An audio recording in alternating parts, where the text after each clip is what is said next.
کہ پاکستان کی سیاست میں اور پاکستان کی جمہوریت میں اس بات کو یقینی بنانے کے لیے کہ پاکستان کی تمام جماعتیں ملک کے مفاد میں کام کریں اور ہماری جماعتیں کسی بیرونی لابی کے ہاتھوں ہائی جیک نہ ہو جائیں یا بیرونی عناصر ہماری جماعتوں کے اندر فنڈنگ کے ذریعے اپنے ایجنڈاز امپوز نہ کر سکیں. اس حوالے سے الیکشن کمیشن آف پاکستان اور جو ہمارے ملک کے قوانین ہیں وہ تمام سیاسی جماعتوں کو پابند کرتے ہیں کہ وہ تمام بیرونی ٹرانزیکشنز کو ٹرانسپیرنٹ انداز میں کریں. جو بھی بیرونی فنڈنگ انہیں موصول ہوتی ہے اسے شفاف انداز میں رپورٹ کریں تاکہ ہماری سیاست اور ہماری جمہوریت بیرونی اثرات سے آزاد ہو کے قومی مفاد کے اندر کام کر سکے.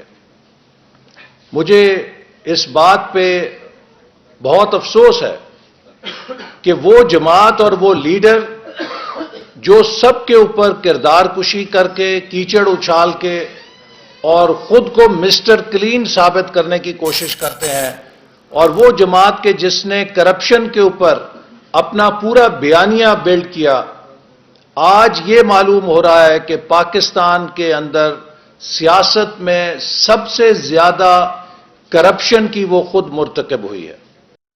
مسلم لیگ نون کا دعویٰ یہ ہے کہ حکمران جماعت الیکشن کمیشن پر اثر انداز ہونے کی کوشش کر رہی ہے، کیونکہ اپوزیشن نے الیکشن کمیشن سے مطالبہ کیا تھا کہ حکمران جماعت کے خلاف پارٹی فنڈنگ کیس کی روزانہ کی بنیاد پر سماعت کی جائے. تو الیکشن کمیشن نے اپوزیشن کی اس درخواست کو مد نظر رکھتے ہوئے پارٹی فنڈنگ کیس کی روزانہ کی بنیاد پر سماعت کرنے کا فیصلہ کیا. اسی حوالے سے جو اپوزیشن کے خدشات ہیں انہیں لگتا یوں ہے کہ الیکشن کمیشن کو انفلوئنس کرنے کی کوشش کی جا رہی. اس کے حقائق کیا ہے، شواہد کیا ہے، یہ تو نہیں ابھی سامنے آئے، لیکن یہ اپوزیشن کے خدشات ہیں جو انہوں نے ظاہر کیے. یا تو یہ کہہ رہے ہیں کہ جی اپوزیشن حکومت الیکشن کمیشن پر اثر انداز ہونے کی کوشش کر رہی ہے یا کوشش کرے گی. دونوں صورتوں میں چونکہ یہ معاملہ بڑا اہم ہے، الیکشن کمیشن کے سامنے پارٹی فنڈنگ کیس موجود ہے اور اس کیس کے حوالے سے بہت سے اعتراضات، اور پہلی بار جو میں نے اپنے انٹرو میں کہا تھا کہ حکمران جماعت کے خلاف تقریباً 18 کے اکاؤنٹس ایسے جنہیں جعلی اکاؤنٹ کہا جا رہا ہے، لیکن اپوزیشن نے اب یہ ڈسکلوز کیا کہ وہ تقریباً 23 اکاؤنٹ ایسے ہیں جو کہ جعلی ہیں. تو جو اپوزیشن کے خدشات تھے وہ احسن اقبال اور مریم اورنگزیب نے آج کی پریس کانفرنس میں ایڈریس کر دی ہے. پروگرام میں اور بھی ہم موضوعات شامل ہیں، دیکھتے ہیں ہائی لائٹ. پرویز مشرف کا کیس سنتے ہوئے انہوں نے یہ بات پہلے بھی کہی تھی کہ ہم نے نہیں پرویز مشرف کا نام نکالا تھا یا ان کو باہر بھیجا تھا، حکومت نے نکالا تھا، اور یہی بات انہوں نے ابھی دوبارہ کہی. اب وزیر اعظم جب خطاب کر رہے تھے انہوں نے کہا کہ میں عدلیہ سے، میں چیف جسٹس سے یہ درخواست کرتا ہوں کہ ہمیں انصاف دیں. جیسے بابر ستار صاحب کہہ رہے تھے کہ سب سے پہلے انصاف کی جو ذمہ داری ہوتی ہے وہ حکومت پہ ہوتی ہے. ایک مایوسی بہت بڑھ گئی ہے.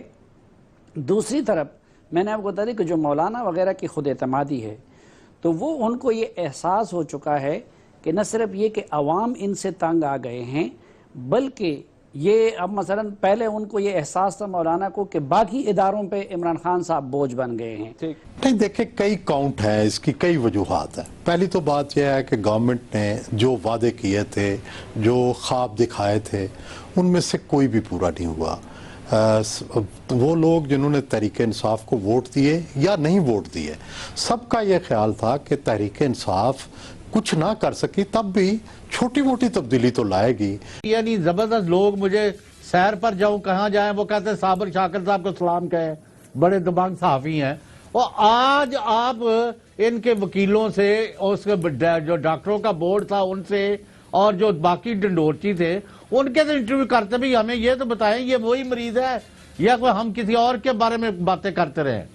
عدالتیں تو 36 لاکھ کیسز کا فیصلہ کر چکی ہیں، تو کیا کابینہ صرف نواز شریف صاحب پہ فوکس ہے اور آنریبل چیف جسٹس نے کہ اتنے کمزور اور ناتواں ہیں کہ آپ لوگوں کا ان کا علم ہی نہیں ہے؟ دیکھیں ارشد صاحب، میں نے کہا نا کہ چیف جسٹس صاحب کی تو کسی بات پر آپ ڈیبیٹ اس لیے نہیں کر سکتے کہ انہوں نے اپنی آنیسٹی میں اور گریسفلی اپنی ساری بات کی جس کو جس سے حوصلہ ملا ہے پوری قوم کو واپس کہ ہمارا جوڈیشل سسٹم کے اندر جو پرسپشن کریٹ ہوئی وہ آج چیف جسٹس صاحب پرسپشن کریٹ کس نے کی؟ دیکھیں آپ کے اس کویشچن کی تو میں جو بھی بات ہے بعد میں کروں گا. پہلے دیکھیں عمران خان صاحب نے جو بات کہی صرف 48 گھنٹے پہلے، اگر اس کا جواب چیف جسٹس صاحب نہیں دیتے تو وہ ایک ایریل فائرنگ کے حوالے سے بات آ کر چلی جاتی. مگر جس طریقے سے چیف جسٹس صاحب نے اس کا ریپلائی دیا، میں کہتا ہوں یہ ریپلائی جو اس انداز میں دیا. پارٹی کا سربراہ ہوتا ہے جس کے پاس قوم کا ایک بڑا حصہ کھڑا ہوتا ہے، وہ اس کی کیا درگت بنتی رہی ہے، کیا اس کو مسائل کا سامنا رہا ہے، اور اب بھی کس طریقے سے اس کی بھگتان ہو رہی ہے. اس کے ہوتے ہوئے وزیر اعظم عمران خان کا یہ کہنا. اور سب سے پہلے بات کرتے ہیں حکومت کے وزیر فیصل واڈا، ابھی وسائل کے وزیر ہیں، موجودہ سچویشن کے اوپر بات کر رہے ہیں. فیصل واڈا کیا موقف ہے حکومت کا؟ چیف جسٹس جناب آصف سعید کھوسہ نے وزیر اعظم کے ایک بیان کے بعد اپنا ریئیکشن دیا، اسی پہ فیصل واڈا بات کر رہے ہیں. Watch this. عدالتیں تو 36 لاکھ کیسز کا فیصلہ کر چکی ہیں تو کیا کابینہ صرف نواز شریف صاحب پہ فوکس ہے اور آنریبل چیف جسٹس نے کہ اتنے کمزور اور ناتواں ہیں کہ آپ لوگوں کا ان کا علم ہی نہیں ہے؟ دیکھیں ارشد صاحب، میں نے کہا نا کہ چیف جسٹس صاحب کی تو کسی بات پر آپ ڈیبیٹ اس لیے نہیں کر سکتے کہ انہوں نے اپنی آنیسٹی میں اور گریسفلی اپنی ساری بات کی جس سے حوصلہ ملا ہے پوری قوم کو واپس کہ ہمارا جوڈیشل سسٹم کے اندر جو پرسپشن کریٹ ہوئی وہ آج چیف جسٹس پرسپشن کریٹ کس نے کی؟ پرسپشن تو دیکھیں اگر آپ مجھ سے پوچھیں تو میں آپ کو بہت ساری چیزیں ابھی مثالیں دیتا ہوں. جس جج کی ویڈیو بنائی گئی اس جج کو فارغ کر دیا، جنہوں نے ویڈیو بنائی ان کے ساتھ کچھ ہوا. حمزہ شہباز شریف چنگاڑتے ہیں آ کر جج کے سامنے، اس کے ساتھ کچھ ہوا. ساہیوال کیس کے اندر کچھ ہوا، ماڈل ٹاؤن کیس کے اندر کچھ ہوا، اس سے پہلے بلدیہ ٹاؤن کے اندر کچھ ہوا. دیکھیں میں آپ کو 1 کروڑ چیزیں بتا سکتا ہوں جس کے اندر ابھی کچھ. عدلیہ نے جو ساری باتیں کی، عدلیہ کے ساتھ ہم ایک پیج پر ان کا احترام کرتے ہوئے عدلیہ کے ساتھ بھی ایک پیج پہ آ گیا. انہوں نے ڈیمانڈ کی، عدلیہ کے ساتھ آپ ایک پیج پہ ہیں. سر ہم عدلیہ کا احترام کرتے ہیں. احترام کرنا الگ ہوتا ہے، ایک پیج پہ آپ آ نہیں سکتے نا. ایک پیج پہ یہی ہے نا سر کہ ہم گورنمنٹ کا احترام کرتے ہیں. نہیں آنریبل منسٹر صاحب، آپ عدلیہ کے ساتھ 1 پیج پہ نہیں آ سکتے. پلیز اس قوم کو گمراہ مت کریں. عدلیہ کا کام ہے ایگزیکٹو پہ چیک رکھنا اور لوگوں کے فنڈامنٹل رائٹس پروٹیکٹ کرنا. مجھے میری عرض تو سن لیں، مجھے بولنا 1 پیج آپ لوگوں کو عادت بہت ہو گئی ہے نا، میں نے کہا کلیریفائی کر. ارشد صاحب دیکھیں آج آپ بہت غصے میں مجھے ناٹ ایٹ آل. میں تو بڑا آپ سے تو اپنے پندار کی خبر لے کہ ہوا کا رخ بدل رہا ہے. چیئرمین نیب کہہ رہے ہیں اور آپ کے ایک سینئر لیڈر کی اگلے 1 ہفتے کے اندر ہو سکتا ہے 72 گھنٹے میں گرفتاری بھی ہو جائے. اچھی بات ہے اگر ایسا ہو رہا ہے تو احتساب اکراس دا بورڈ بہت سی چیز ہے. دیکھیں ارشد صاحب، اگر ہم ایک چیز، مجھے 2 منٹ دے دیں، ہاتھ جوڑ کے آپ سے درخواست کرتا ہوں، آپ تھوڑا غصہ چھوڑ دیں. دیکھیں ارشد صاحب، اگر ہم میں زیادہ زبردست امپیکٹ یہ آئے گا تاکہ سیاسی جو بیروزگار ہیں اور سیاسی لاوارث جو ہیں نا وہ زیادہ خوش نہ ہوں. اگر قلم اپنے قلم سے بات کرے، بندوق والا اپنی گولی سے بات کرے، حکومت اپنی زبان، اپنے اقدامات، لیجسلیشن سے بات کرے، احتساب کے ادارے ثبوتوں سے بات کریں، تو یہ جو آج چمک گوئی. لگتا یوں ہے کہ حکمران جماعت کو بھی سول بالادستی کی سمجھ آ رہی ہے. حکمران جماعت کا خیال یہ ہے کہ حکومت اور عدلیہ کو بھی ایک پیج پر ہونا چاہیے، جبکہ بات ایک پیج سے کہیں آگے نکل گئی ہے. کل تک جو لوگ سویلین بالادستی کے نعرے لگانے والوں کو یہ مشورے دیتے تھے کہ اداروں کے ساتھ محاذرائی نہ کریں، آج خود ان کے منہ سے پھول جھڑتے دکھائی دے رہے ہیں. حکومت کو بھی اس بات کا احساس ہو رہا ہے کہ اداروں کا اپنی حدود و قیود میں رہنا کس قدر ضروری ہے، ورنہ حکومتوں کے لیے کام میں بے حد دشواریاں پیدا ہوتی ہیں. اب سوال یہ ہے کہ جب آپ کو اقتدار میں آنا ہو تو جس کا کندھا ملے اس پر سوار ہو جاتے ہیں، اور اقتدار میں آتے ہی ہر وہ شخص کیوں برا لگنے لگتا ہے جو راستہ دکھانے یا سمجھانے کی کوشش کرتا ہے. عدلیہ کے حوالے سے تاثر حکومت کے سیاسی مخالفین نے پیدا نہیں کیا، خود وزیر اعظم اور وزراء کی گفتگو سے پیدا ہوا. اگر حکومت نواز شریف کو بھیجنے کا فیصلہ کر چکی تھی تو پھر 7 ارب روپے کے امیونٹی بانڈ کی شرط عائد کر کے انہیں عدالت کا راستہ کیوں دکھایا گیا؟ کیوں یہ استدلال اختیار کیا گیا کہ ہم تو بانڈ کے بغیر نہیں جانے دیں گے، عدالت چاہے تو بھیج دے؟ تو جب اپنے فیصلوں کو عملی جامہ پہنانے کے لیے کسی اور کے کندھوں پر بندوق رکھ کر چلائیں گے تو پھر بیک فائر بھی اسی طرح ہوگا. تو عدلیہ پر الزام تراشی سے پہلے یہ سوچنا چاہیے تھا کہ خود حکومت نے عدلیہ کے حوالے سے کتنی قانون سازی کی ہے، کتنے کیسز میں نیک نیتی سے اس کی پیروی کی گئی ہے. یہ جتنے کیس ابھی وارڈا صاحب نے دکھائے ہیں ان کی پیروی کس نے کرنی تھی؟ تو عدلیہ کے حوالے سے جو ریفارمز ہیں وہ اصل میں مسئلہ ہے، وہ حکومت کی ذمہ داری ہے، جس میں میرے نزدیک حکومت ناکام رہی ہے. یہاں پہ لیں گے ایک بریک، اور بریک کے بعد جب واپس آئیں گے اور بھی ہم موضوعات آپ کے ساتھ شیئر کریں گے. ویلکم بیک، آپ دیکھ رہے ہیں پروگرام اختلاف رائے اور میں ہوں افتخار کاظمی.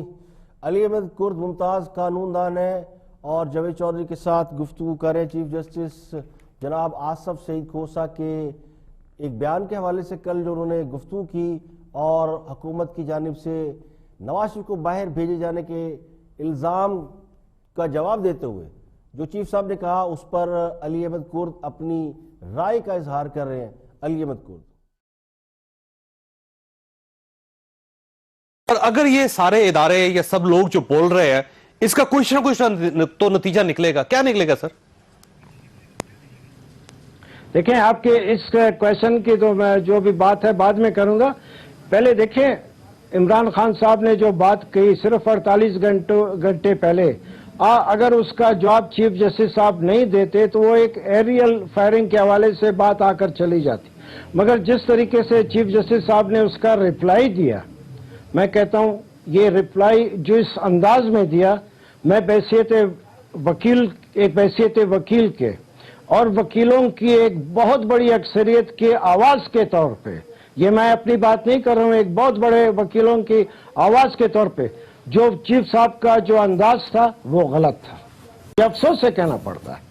جو اب مثال کے طور پہ کھوسہ صاحب نے آن ایئر یہ بات کہی ہے کہ ہم نے ایک پرائم منسٹر کو جو ہے ہم نے کنوکٹ کیا، ایک کو ہم نے ڈسکوالیفائی کیا، اور جنرل پرویز مشرف صاحب ان کا کہا کہ بھائی اس کا ججمنٹ بھی آ رہا ہے. میں سمجھتا ہوں چیف جسٹس صاحب یہ غلط تو نہیں ہے، یہ ہوا ہے نا. پاکستان دیکھیں کہیں نہ کہیں تو لیڈ لے رہا ہے. پاکستان دنیا کے ان چند ملکوں میں ہے جس میں 2 پرائم منسٹر کو عدلیہ نے سزائیں دی. ایک کی گورنمنٹ ختم ہوئی، ایک کو سزا دی گئی. پریزیڈنٹ کے خلاف جو ایک کاروائی چل رہی ہے ایکس پریزیڈنٹ کے خلاف، وہ اس وقت 3 پرائم منسٹر جو ہیں وہ سزائیں بھگت رہے ہیں، ایک پریزیڈنٹ اندر ہے. تو سر یہ عدلیہ نے کیا تو ہے نا سر؟ چودھری صاحب دیکھیں، تاریخ میں ایسے بہت لوگ ہیں جو اپنے غلط فیصلوں اور اپنے غلط ریپوٹیشن کی وجہ سے یاد رہتے ہیں. یہ کون سی کمال کی بات؟ تو میں کہتا ہوں جب چیف جسٹس صاحب نے جس فخریہ انداز میں یہ بات کی، ان کو علم نہیں ہے کہ ان ججمنٹس میں، ان فیصلوں کے بارے میں لوگوں کی کیا رائے ہے، وکیلوں کی کیا رائے ہے. وہ ان کو معلوم، جب ان کو علم تھا کہ یہ اب میں یہ کہتا ہوں چیف جسٹس صاحب خود یہ فیصلے پھر پڑھ لیں، پھر پڑھیں اور اپنے دل پہ ہاتھ رکھ کے کہیں کہ یہ فیصلے صحیح ہیں. تو میں یہ کہتا ہوں کہ جس طریقے دیکھیں، خان صاحب نے عدلیہ پر نواز شریف کے حوالے سے اعتراض کیا تھا اور یہ تاثر دیا جا رہا تھا کہ نواز شریف کو حکومت نے باہر بھیجنے کا فیصلہ نہیں کیا بلکہ عدالت نے باہر بھیجا ہے. تو یہ تاثر درست نہیں ہے. نواز شریف کو خود حکومت نے باہر جانے کی اجازت دی اور ای سی ایل سے نام نکالنے کا فیصلہ کیا.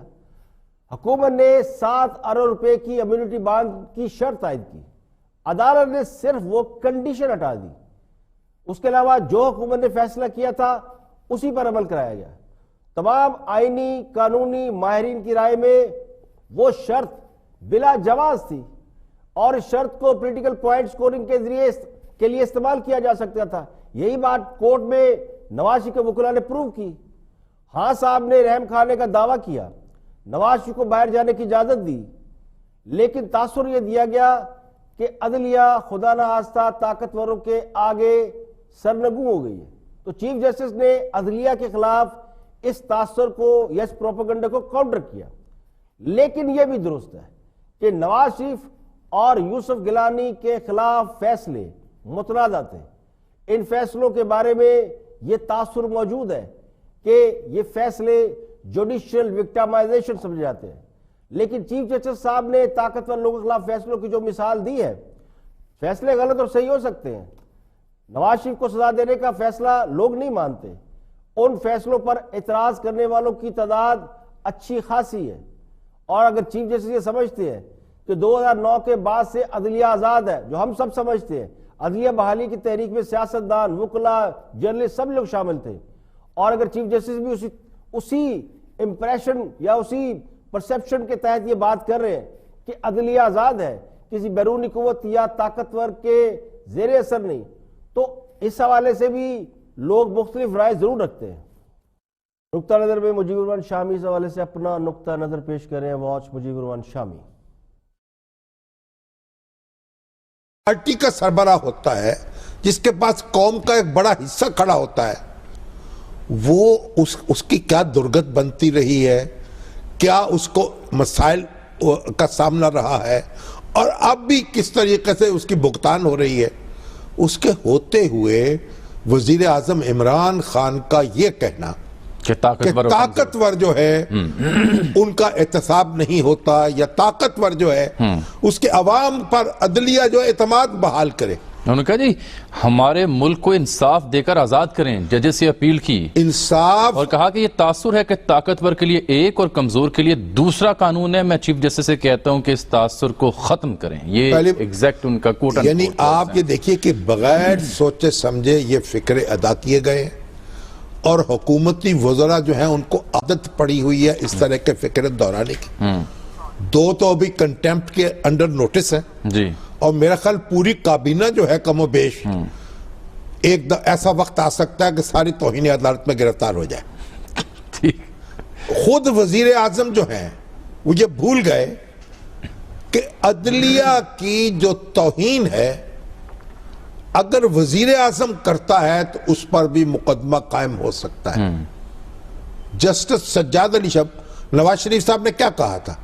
نواز شریف صاحب نے کہا تھا جب انہوں نے فلور کراسنگ والی ایک امینڈمنٹ کچی پیشی میں معطل کر دی، اڑا دی تھی، اس کو حکم امتناعی جاری کر دیا اس پر، چیف جسٹس صاحب نے سجاد علی شاہ، تو انہوں نے کہا تھا کہ یہ ایک فروغ دے دیا ہارس ٹریڈنگ کو، یہ تبصرہ کیا تھا نواز شریف صاحب جی جی، اس پر ان کے خلاف توہین عدالت کا نوٹس جاری ہو گیا اور ان کو جان کے لالے پڑ گئے، اور پھر اس کے نتیجے میں کیا ہوا وہ بھی ہماری تاریخ کا ایک حصہ ہے۔ اب اس میں آگے میں بڑھوں، ذرا تھوڑا سا بات کو آگے بڑھاؤں۔ یہ جو کہنا جی، پاکستان میں تو جو طاقتور لوگ ہیں بار بار قانون کے شکنجے میں کسے گئے ہیں، آپ یہ کیسے کہہ رہے ہیں؟